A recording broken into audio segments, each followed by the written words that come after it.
Hello, once again, this is Ted Hicks from Late Night Parents. Ways to follow the show, latenightparents.com, where you can find the latest and greatest podcasts, blogs.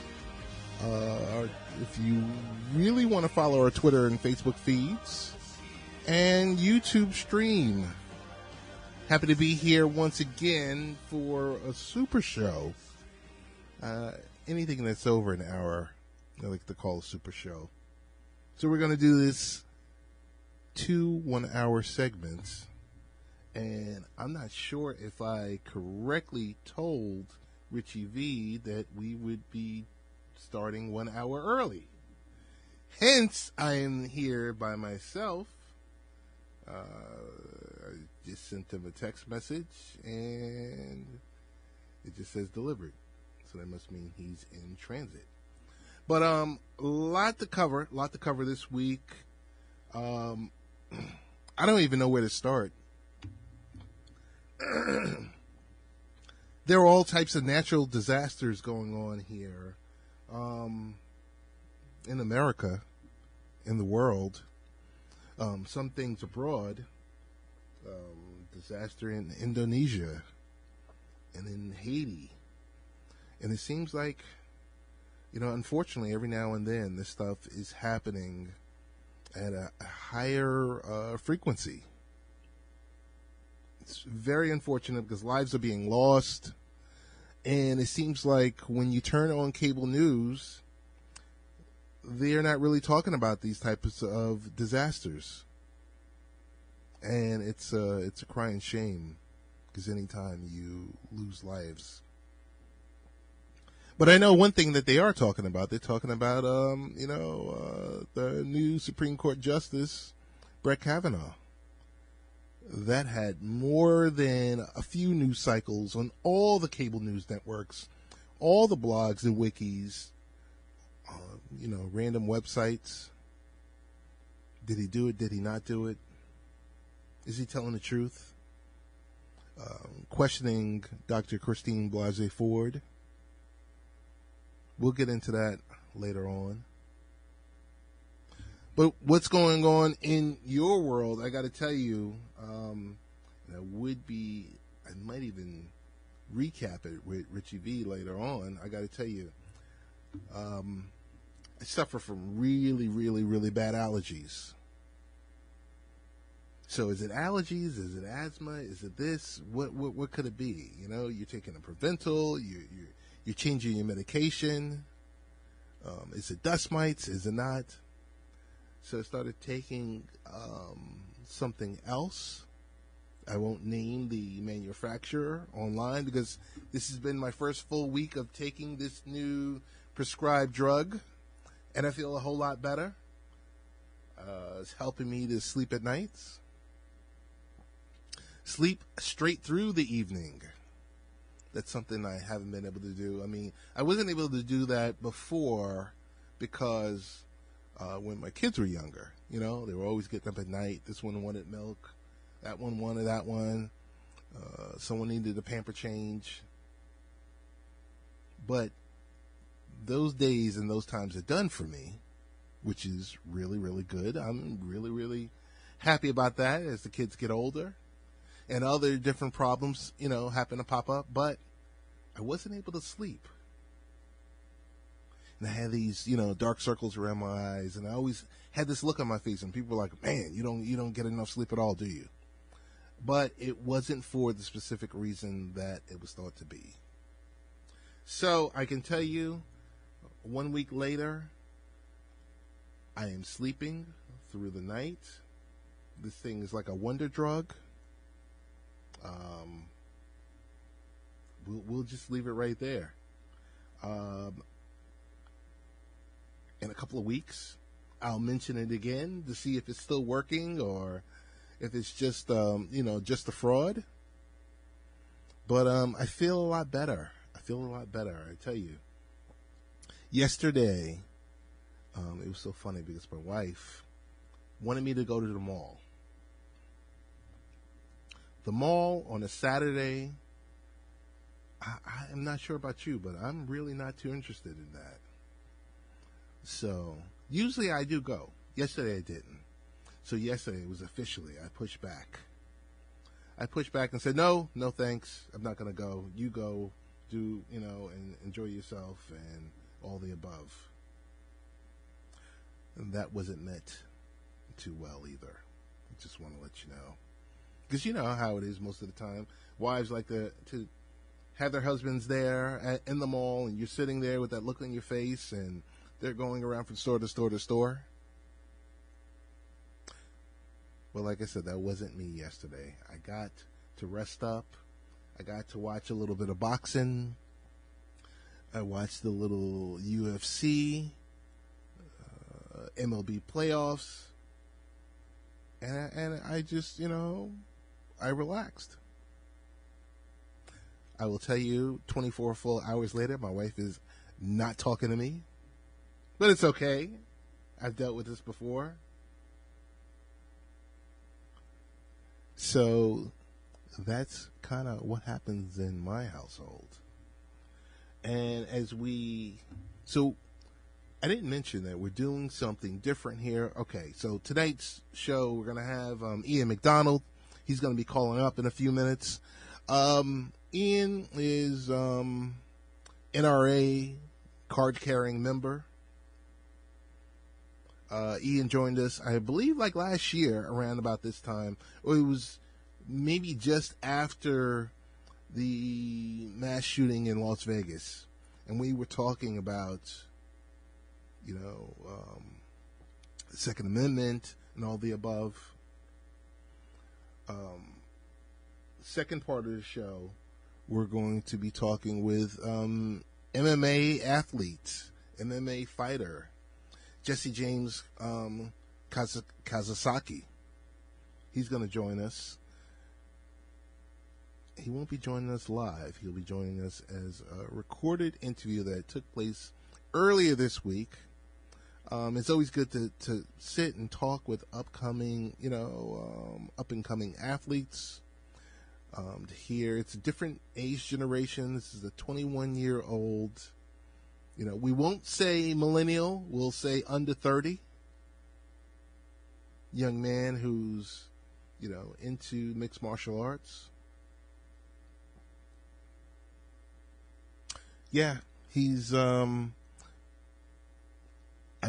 met him through a third party, and he is. I don't know. I like the fact that he's someone that feels so passionate about a sport, but it's a sport that's kind of ruthless.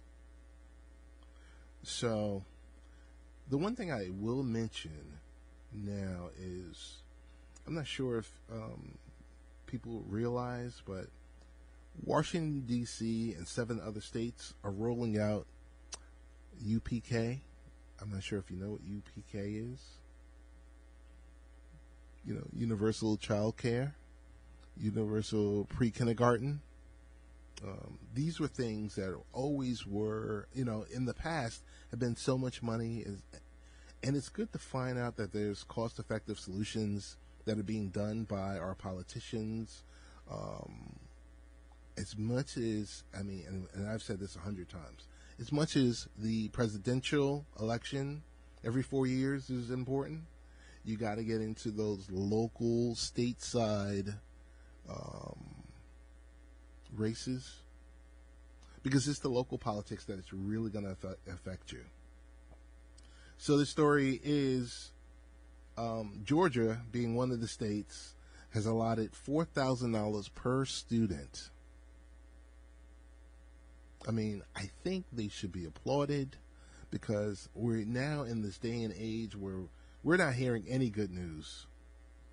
It's always something questionable, or it's always something that's divisive, where one side is happy and the other side isn't. This is something that, and here's another thing, before our guest joins us. I watched this past week, or this past couple of weeks, as you said the name Kavanaugh, and I watched the country, totally be ripped apart.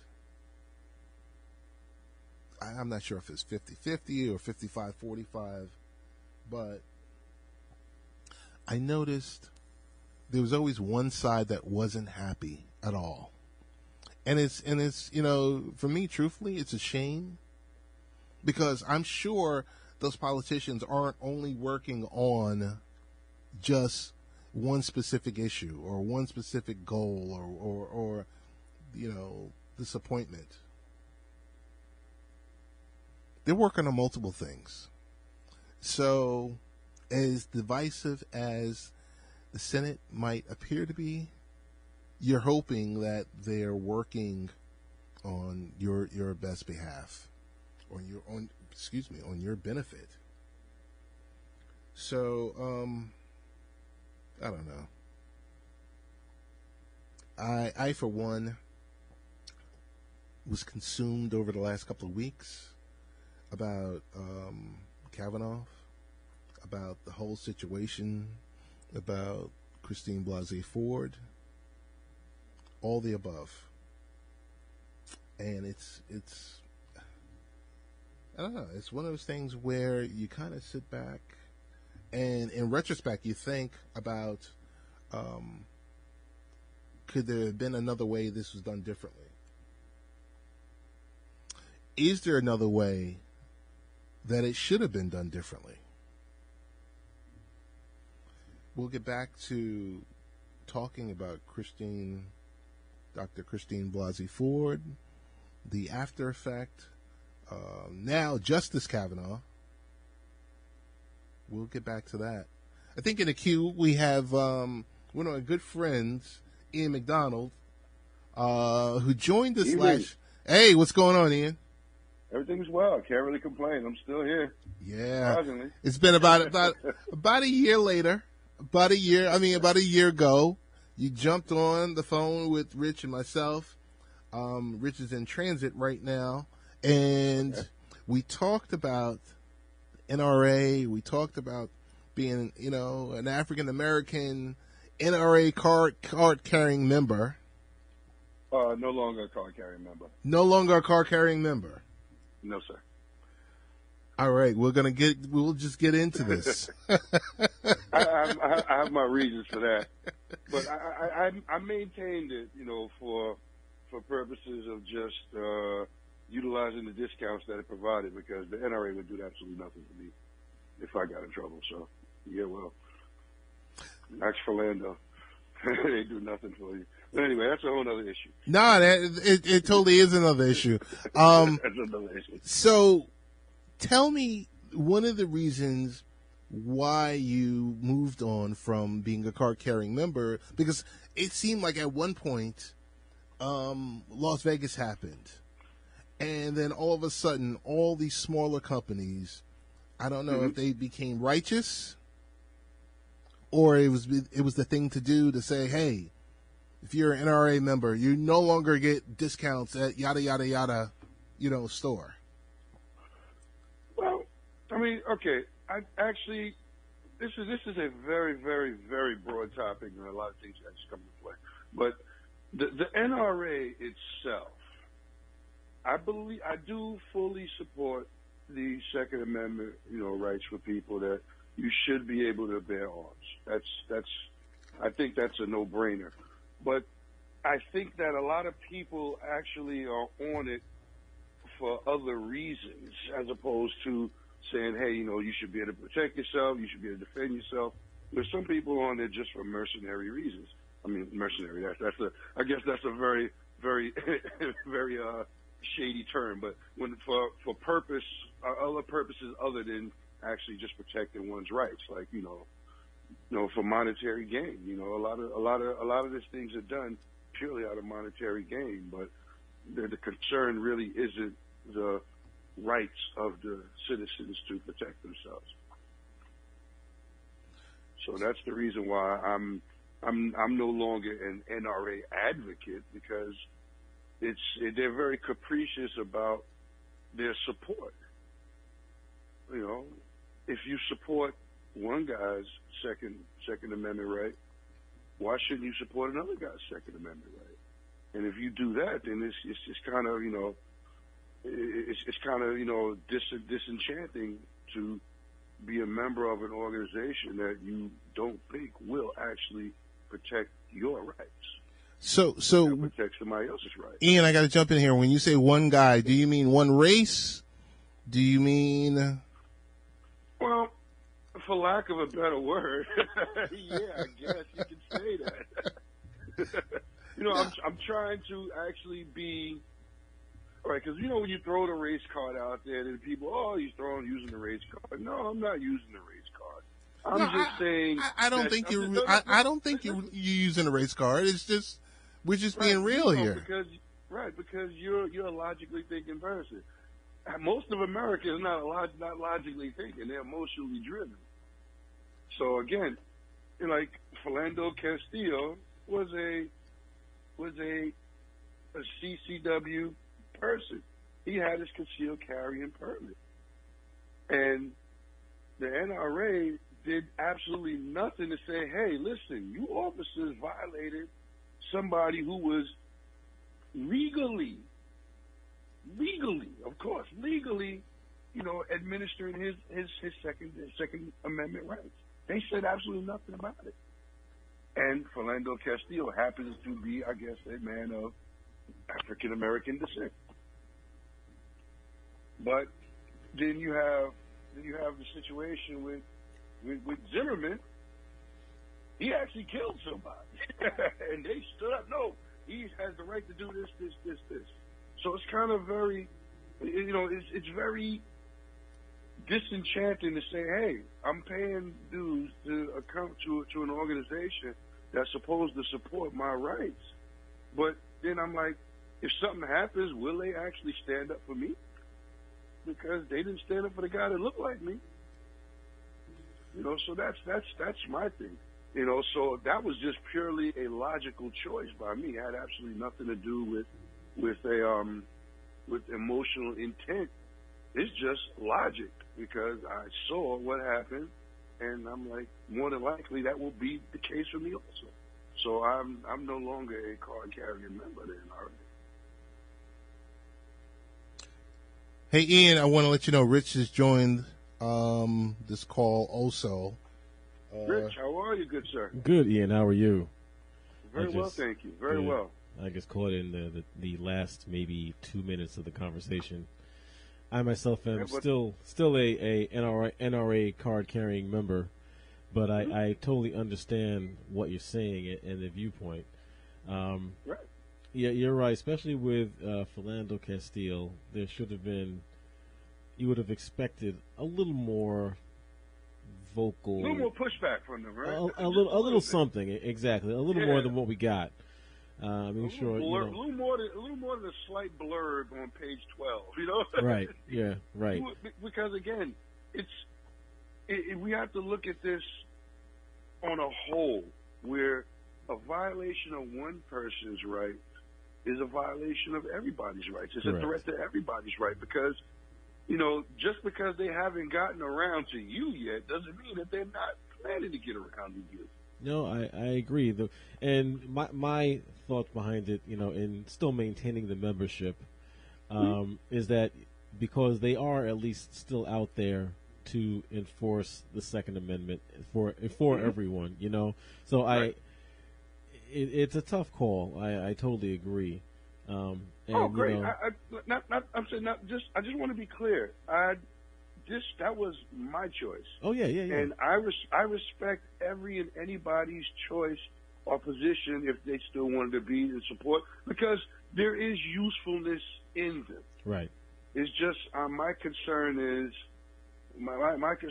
what is the motivation for the usefulness? Right. What is the motivation for it? Is your motivation to ensure our Second Amendment rights, or are you there as an advocate for Springfield Armory, etc.?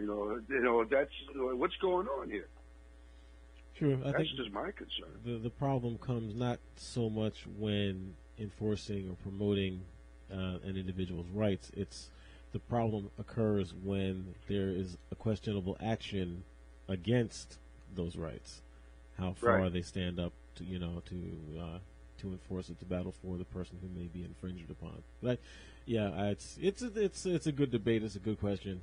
And I agree. I also respect, if you choose not to, that's perfectly good choice for, Right. you if you make that choice. It's Right.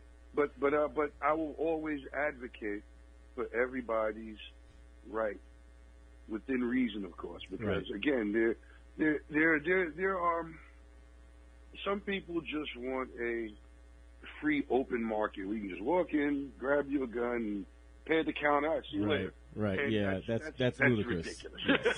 That's just ridiculous. that I is mean, totally. if you think about it, you have to be licensed to drive an automobile. Mm-hmm. You have to maintain insurance on this automobile in case your automobile hurts somebody. Mm-hmm.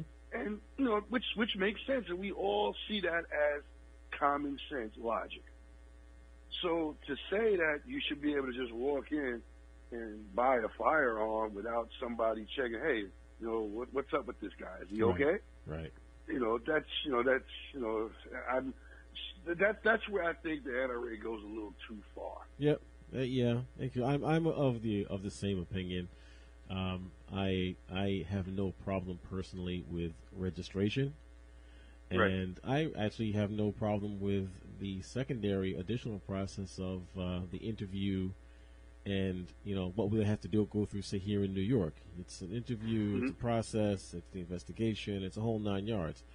But having said that, I do feel that once you've passed that interview and that full background check, and it's more than just that little sheet of paper that goes to the FBI, at least here in New York, it's a full, thorough background check where they're talking to your neighbors and everything.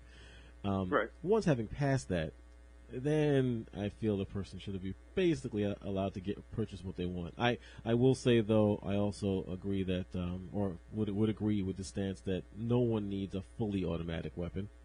No, there is absolutely zero civilian. Right, you don't need. It's fun, granted, totally fun to shoot, no question. But fully automatic, no. As a civilian, you don't need that. No, and others would disagree with me, but I'll say a 30-round magazine is enough. Some would say I'm crazy for going that far, but no, 30 is enough. I think it meets. Personally, I think it would meet both of the recreational sportsman guy who is out there just going to shoot just to have fun and put holes in paper, and the guy who's out there hunting, and the guy who's just going to the range once in a while. But that's just my logic. So my question to both of you, because I don't partake in the love of guns, and I'm going to get you to the range, Ted. Eventually. But make sure he gets his safety training first. Of course. So a question I can throw out to both of you, Ian, you take the lead on it, is Vegas 1 year later, no movement or no major laws were changed. Bump stocks are still in use. Did you expect anything to change? I would think after,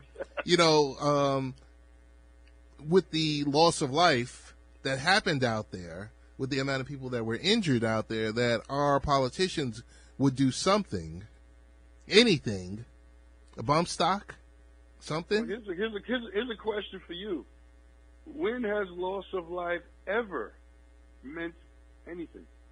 Motor vehicles. In terms of the big picture. Loss of life is all really just considered collateral damage.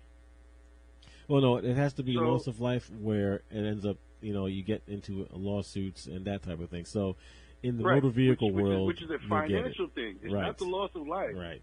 It's if it was a financial issue, then it'd be a problem. Right. But as long as it's just loss of life, it has nothing to do with the money. They can't sue anybody. You can't sue anybody over it. That's what it boils down to. You can sue an automotive company if a device fails a number of times, and then you can prove that people are losing their lives because of that failure. Then they get sued. But as you're saying, if you have no one to sue and go back to it, then it's a few more people. Right. Loss of life is inconsequential. In terms of business approach. Right. Loss of life is meaningless. Yeah, and anybody thinking that something was going to happen or there's going to be some change, you just been party to the Capitol Hill two-step. They'll dance a little bit. They'll say, you know what, we're going to look into this. We got a committee set up, and there's going to be change. That's gonna be changed, all right. They may change the typeset on the letter that comes out, but that's about it. Well, we had the song and dance in Florida, the school shooting in Florida that happened. Yes. And there was a town hall, and people got to talk. People got to, I don't know, vent. It was slightly emotional, and I think that's about it. Mm-hmm. So maybe it was a feel-good moment. That's it. That's it. Were there any law changes in Florida? None. In Parkland? Huh? None. But they allow you allow the people to talk. You allow them to vent, and you tell them, you know what, you're right. Our thoughts and prayers are with you, and you're right. There is a problem that needs to be fixed. I agree with you, and that's it. And that's where it stops. What has to happen is, as in all situations like this, though, the people have to speak with their votes. Yeah. If you, and especially, and I do think we're going to see that next month. Let's hope so.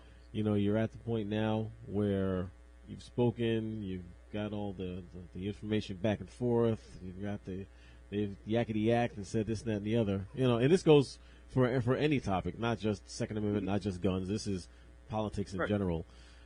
If the people who are quote unquote representing you are not acting in a way which you feel is in your best interest or your beliefs, you vote them out.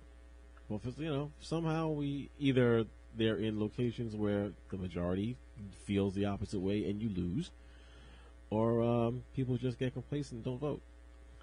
Well, it's actually partially that, but then there's also the age-old tactic of gerrymandering, where the boundary lines are pretty much drawn in order to sway the vote towards particular topics or towards or against particular topics. Like if you just take a look at some of the districts and you look at how these districts are mapped out, it's mind-boggling. Right. No, that's very true. And it's purposely done by both parties, mind you. Yes. Both parties are just as equally guilty of it because the party in power gets to draw the lines. So they can draw the lines to preserve or maintain their power. So, you may have more people that are against it, but if you split the districts up and you just get more districts, you can have less votes but still win. It's kind of sort of like how the electoral college is set up. Right. Yeah, very true. So you have to understand politics in the United States, especially voting in the United States, is geared and slanted and skewed purposely. My only comment on this topic is 7 words. This November, grab them by the polls. Well, you're supposed to. You're supposed to. That's it. That's the only thing. The only thing they listen to, Ian. Well, yeah. Well, my thing is this, and this is a very simple answer, but in order for it to actually take place, the people that are in power have to actually agree to it. You take the money out of politics. Yes. And then you take out the temptation to be corrupted by money. Yes. But that'll never happen because the seating elected officials will have to agree to that. And you think they're going to burn the goose laying the golden egg? Right. Never agree to it. Term limits as well. Agree to it. I am a firm believer in term limits. I say no politician should be able to serve in any office for more than 2 terms. And you can step up, but you can't step back. Mm-hmm. And once you've gotten as far as you can go, have a nice day. Go back to private sector, doing whatever you want to do. Go speak somewhere. Go be a teacher. But your political life is over. Yeah, there's a double-edged sword to that also, where you'll constantly have new people, which is a good thing because you have new thoughts and new ideologies. But then you also constantly have new people who don't have experience. So it's kind of 6 of this, half a dozen of the other. and it's 2 terms in the 2 terms in the Senate. How many years is that? 12. 12 years. 12 years. That's more than enough. Yeah, well, that should be enough. So by the time your second seating in, you should actually have your feet underneath you. Right. If you went to 3, I can accept 3 also. All right. You understand what I'm saying? 18 years. You don't want to continually have 36. new people who. No. 3 would be 18. Yes, no, but Ted was saying 18 years. I said it beats 36. Yeah. It does. Or more as some of these folks out here. It beats 36, yeah. Well, because you can't just have new council people all the time. Because it takes time to get your feet wet and everything. So 2, maybe 3 terms. I would say that would be that's actually a good idea. But then again, the people who are actually in there would have to vote this in. Right. It's kind of like we're asking them to police themselves and to put laws in place that will curtail their BS. Right. And who does that? Mm-hmm. Who's going to elect? Like, okay, there's an old saying. It said rattlesnakes don't commit suicide. so why would they do that? It's something that has to be actually forced from the outside. But then how do you force it from the outside? By, you'd have to actually elect an entire new Senate and an entire new House of Legislation and have them agree to it. And then what's the likelihood of that taking place? Because the time that it would take to do all of this, and so they know the time is on their side also, and it won't take place. Yeah, no, it's true. But, because how do you change the Constitution? It has to be voted on by the House and the Senate, correct? Correct. You need a clean sweep. You need a clean sweep. That's the only way we can get this madness out of there, so that we can actually get this thing going again. Yes. Just before you joined, I had mentioned that this whole thing with Kavanaugh has you thinking they don't pass any laws. They do pass some laws, but they pass plenty of laws. But there's certain things that just get caught up in crosshairs, and there's no movement. Right. And I'm sorry to cut you off. No, go ahead. I just got to get this out. Go ahead. I have one major problem with this Kavanaugh thing. If you, I, or another person goes to get a job someplace, and we have a allegation of sexual assault levied against us, we don't get that job. Right. At all. We don't get that job. Right. At all. Yep. But you mean to tell me that you wouldn't hire somebody to babysit your children that has a sexual assault claim against them, but you would advocate for them to be installed to a lifelong position at the highest court of our land? That is absolutely ridiculous to me. One would figure that somebody should be beyond reproach in order for this to take place. But this guy has sexual assault, and and they say, well, it's credible. Yeah, we think it's actually credible, but we're going to still install him right. as a Supreme Court justice. So I'm like, okay. They basically told us that regardless of whatever you think, we're going to do what we want to do. Well, it was done. It was done back in '91 with Clarence Thomas, and it just shows you how many years later, almost 30 years later, and it's the same thing. Of course. So I mean, if it ain't broke, they ain't gonna fix it. It ain't broke for them. No, it's not. It's not. It appeases one party, and just basically, Ian, what you said was so true. Is we don't care how this is going to turn out. We're still voting. We're still voting, and we're voting a certain way. And that's exactly what they did. Yes. That's exactly what they did. I told friends that all along. I said, okay, they're going to do this, they're going to do that. It's going to be a bunch of long-winded speeches, but at the end of the day, this guy's going to get confirmed in, and that's the end of the story. Because they can do it. That's it.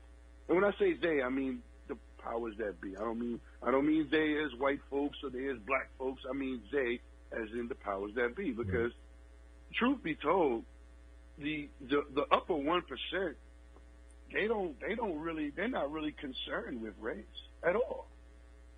They're not concerned with black or white. They're not concerned with that. They're concerned with economics. That's it. That's the only color they really see is green. They don't care about anything else. It's just race is a very convenient way or a convenient tool to keep the masses preoccupied with something else, and how you keep several hundred millions of people under control. You give them something else to argue about. But you know, the upper crust doesn't give a damn about race. They don't care about that. Unless it affects the dollar. Right, exactly. I had a guy tell me, he said, yeah, you know, well, maybe Trump is actually doing well. You know, the stock market is up by 20%. So I said, really? I said, are your wages up by 20%? Did you get a 20% raise? Yeah, exactly. So I said, so what net effect does this have on you?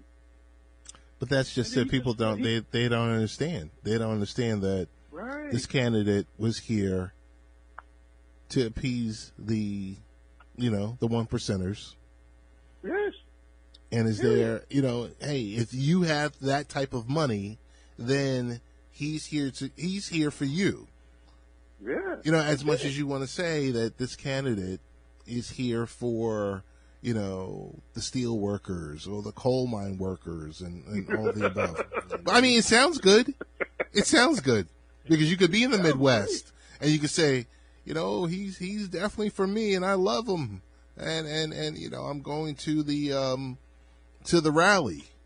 I kept my job for 6 months longer. I kept my job for 6 months longer before it was outsourced. Yeah. Before it was outsourced, yeah. So, I mean, it's a funny thing where, a lot of people, like I watch videos, and you'll see, like, some dirt poor people in Mississippi, dirt poor white folks like, yeah, you know what, we can't do this, and we got the right to be as poor as we want to be. We got the right to this, right to that. I'm like, wow, this guy has 3 teeth, 2 in his mouth and 1 in his pocket. And he's talking about how great the country has been to him. He doesn't have a pot to piss in or a window to throw it out. But he's talking about how great the country is. Because, people, they just get revved up on these emotional stuff. Right. And matter of fact, the stupidest thing I ever heard somebody say was the guy got up there and said, yeah, we got to appeal Obamacare because it's the worst thing they ever did to this country. Mm-hmm. The guy said, well, do you have medical coverage? He said, yeah, I have the AMA.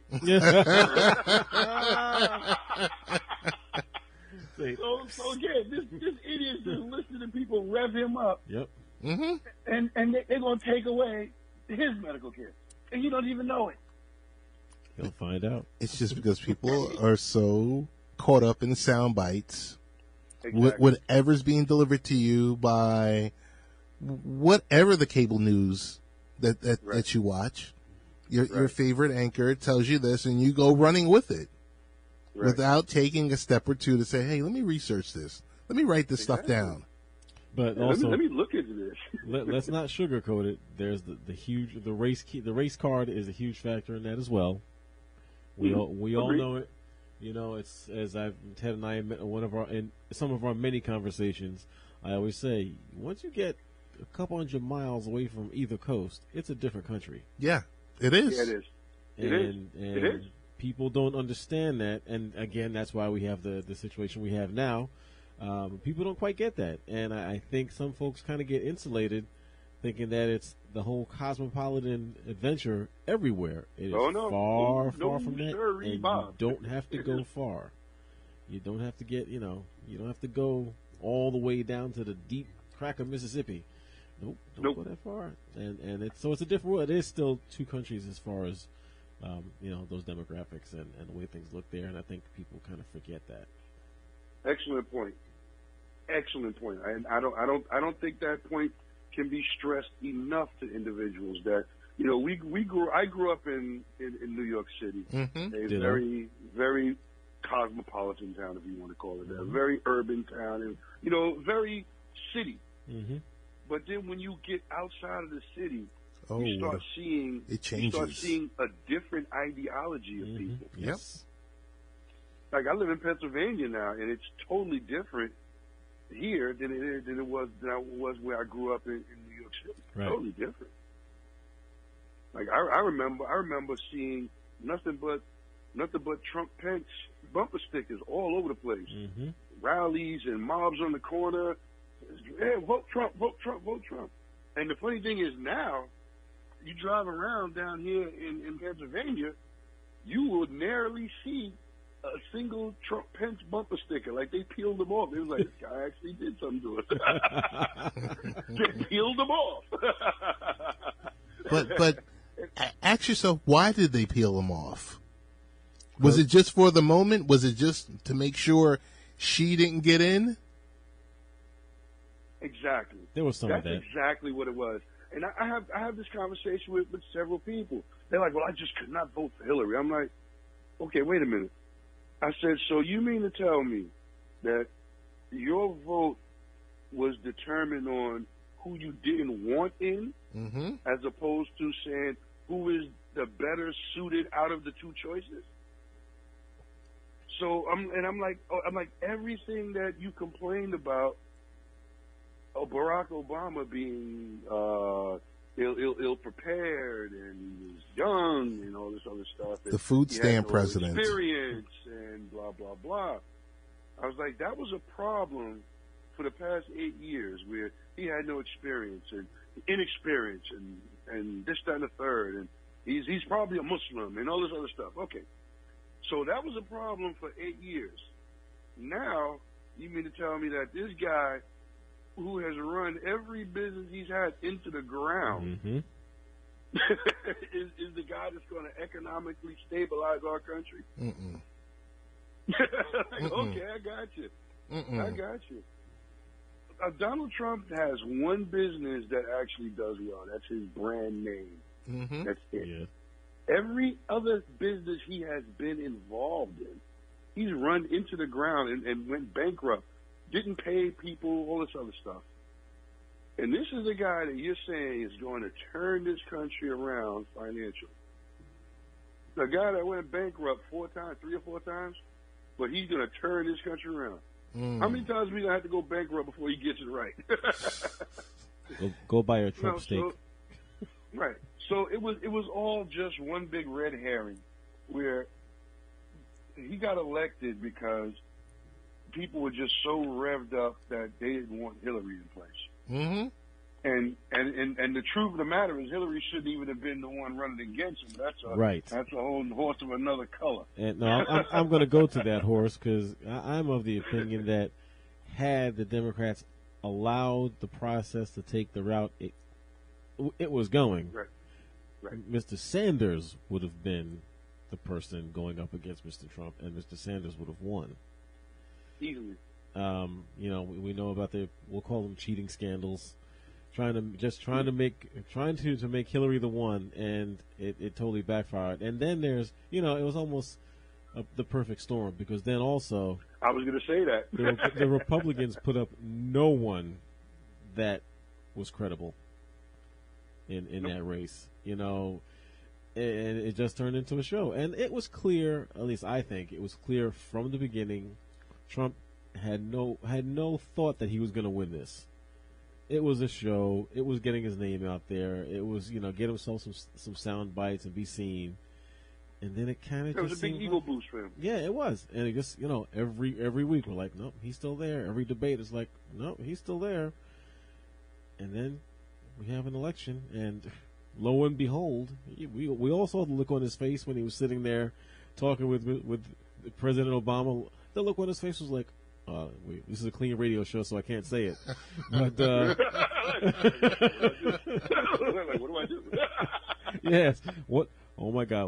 What the heck have I gotten myself into here?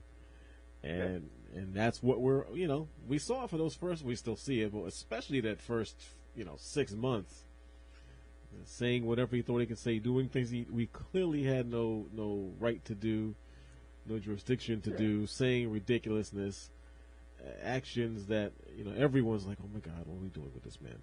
And this is what we have. I have friends in Europe and South America and in various areas of the world, and I periodically get emails and text messages from them. They're like, what is going on over there? Right. Because the sad part is our president now is a clear indication and a clear representation of what the rest of the world already thought of Americans. Yes. They already thought of us as pompous and egotistical and rude and crass. So now what do? We elect a president that is pompous, egotistical, rude, and crass. Yes we did. And what does he do? He goes to other countries and brings his pompous, egotistical, rude, and crass self there, and now it's like we're literally we are the laughing stocks of the world. Mm-hmm. They look at us, they laugh. They're like, "Oh yeah, we've been down that road before." They're like, "Good luck with that." Right. And like case in point, the British Parliament, they got up and they said, "Well, he can come here. He can come to England, sure, but he can't speak here in Parliament. We're not going to have that joker in here." Uh-huh. And they got up and you had people on opposite sides of the English Parliament. I mean, they were bitter enemies. And they get violent. One guy got up. Yes. And one guy got up and said, "That's the first thing you ever said that made sense." They agreed. They agreed. It was like, you know what? That guy can't come here. He's not of the ilk that we want here. Mm-hmm. So now we have other countries telling us that, like, what's wrong with you guys? Like, we understand that you're upset and you're angry about things, but that wasn't the way to solve the problem. That wasn't the way to solve the problem. And, and it allows, Trump in office allows the people who are really rude and mean-spirited, it gives them the courage to be publicly rude and mean-spirited. Correct. It Because validates them. some of the things exactly. Some of the things that this guy does, you would spank your children for doing. Right. But instead of spanking him, you elected him as president. You rewarded him, yes. So let me ask you, what do you think happens in November? In November? Mm-hmm.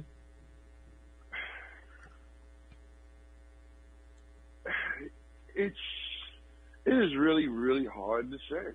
Mm-hmm. Because, people talk a lot, and people say, yeah, we're going to do this, we're going to do that, we're going to get out, we're going to support, we're going to vote. But are they? Are they going to do it? Are they going to get out there and take the time to vote? Are they going to get out there and actually look at the issues and look at the individuals who are running and say, hey, listen, what is your platform? What do you stand on? Right. Are they going to look at things in a global picture and say, hey, yeah, this guy's against something that I'm for, but he's actually better for us because these other 5 things he's actually for. I know this much, Ian. I want to jump in here and say that any Democrat or independent that is running in November has to have their platform has to be more than I'm anti-Trump because that didn't work. Right. Yes, it does. That didn't work. Of course, it has to be. But most people are single. They vote based on a single thing. That's true. Most people vote based on a single issue, and that's it. So you can give. They say, oh, hey, you know what? I'm gonna I go to the gun range and people they were so pro Trump because why? Because they wanted the NFA to repeal the law on silencers. Mm-hmm. and that's they what were they'll vote on. They were like he's going to give us the Hearing Impairment Act, where now we can get silencers without having to go through the rigmarole and pay this tax stamps and all that stuff. Stamp. Yeah. Right. So that was their reason for voting for Trump. Had absolutely nothing to do with anything else. And I'm like, wait a minute, you going to vote for a guy based on this issue alone? And that's what it is. Wow. When people start looking at things in totality as opposed to this single issue nonsense, because here's the thing, I would gladly give up my right to bear arms if in the bigger picture it would be better for our country. If we can get people in there that will actually help the people, I'd say, you know what, I can give up a right because the big picture is the greater good is done. But nobody wants to give up anything. I mean, not a single solitary thing. You tell a guy, hey, listen, you know, we're going to put it in place so that if you own firearms, you're going to have insurance. Well, why do I have to have insurance? I don't do this, and blah, blah, blah, and you're going to vote him out. But, yeah, this guy could have been the guy that's going to turn the tide and say, hey, and the money that comes in for the insurance, we're actually going to spread back out amongst the people. Because now, when the tax dollars come in, they save tax dollars instead of giving to health care and all this other stuff. What do? They go buy more planes. They buy more arms. And who does that make rich? It makes rich the military industrial complex. The army and the government and the means of waging war runs this country. That's true. It runs this country. So they increase the military spending. For what? You decrease education so people can't be educated, they can't be thinking people, but you increase the military. We need more guns, we need more bombs, we need more warplanes. We need that? Oh. Okay. But we don't need to educate our people. We don't need to ensure that the working class is protected. We don't need that. We don't need health care. We don't need that. But we do need 300 more F-35 Lightnings. We need 300 more of those though. Ian, man, want to thank you for joining. This was a real deep conversation. Got to have you come back, man. Or next time you're in New York, you got to come by the station. Yes. Well, I work in New York. Well, on the weekend, the next time you're going to be here on the weekend, we're going to have you come by. Ah, okay. Yeah, all right. Extend invitation. I'll gladly come by. All right. And I got one more question for you, Ian. Shoot. Favorite pistol to shoot? Favorite pistol? That's a good question. My favorite pistol is probably one of my custom Glocks. I build custom Glocks also. Oh, we got to talk. Oh yeah. I got a set that I call my John Wick twins. Oh no. It's a Glock 17 and a Glock 19. Yeah, and I got RMRs on the whole bit. Oh yeah, way to get. Ooh yeah, they're nice. Ted, we need to make a trip to Pennsylvania. Yeah, but favorite pistol. I mean, that's a very deep question because I love 1911. Yep.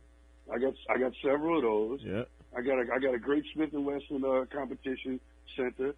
I got a Kimber. I got a Springfield EMP. I got Desert Eagles. I got baby Desert Eagles. I got Glocks. I got